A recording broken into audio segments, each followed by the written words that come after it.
พิธีประกาศสร้างต่างสมาคมนักธุรกิจหนุ่มนครปักเซและแต่งตั้งที่ปรึกษาและประธานห้องประธาน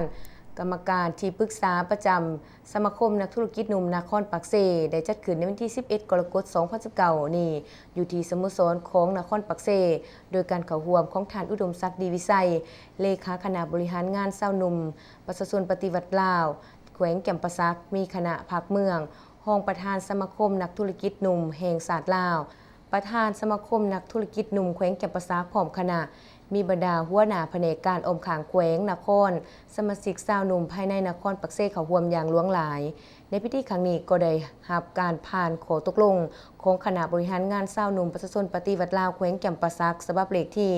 82ทับ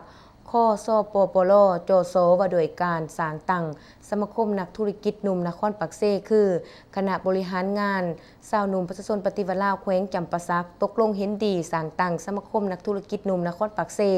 และเห็นดีแต่งตั้งทานสมบังคูลุรัตน์ประธานบริษัทไดนามิกส์ปิโตรเลียมเป็นที่ปรึกษาสมาคมนักธุรกิจหนุ่มนครปักเซ่เห็นดีแต่งตั้งทานสุริวงศ์แก้วหาวงศ์ประธานบริษัททีทีการค้าสากล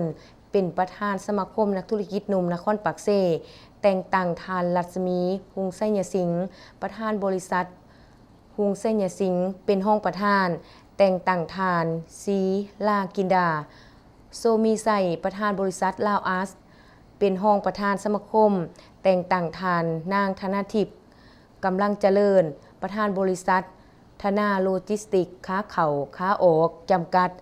และทานซักซิดเกี่ยวสวรรค์ประธานบริษัทนำเดิมซักซิดเป็นห้องประธานสมาคมและแต่งตั้งอีก4ท่านเป็นคณะกรรมการเพื่อพร้อมกันสีนำเบียกงานภายในสมาคมนักธุรกิจหนุ่มนครปักเซ่ให้มีผลสำเร็จตามที่ได้รับมอบหมาย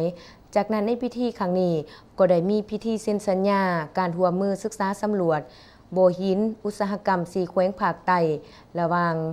สมาคมธุรกิจหนุ่มแห่งศาสตร์ลาวและสมาคมนักธุรกิจหนุ่มนครปักเซ่ระหว่างบริษัทลงแจงพัฒนาจำกัดและบริษัททีทีการค้าสากลค้าเข่าค้าออกจำกัด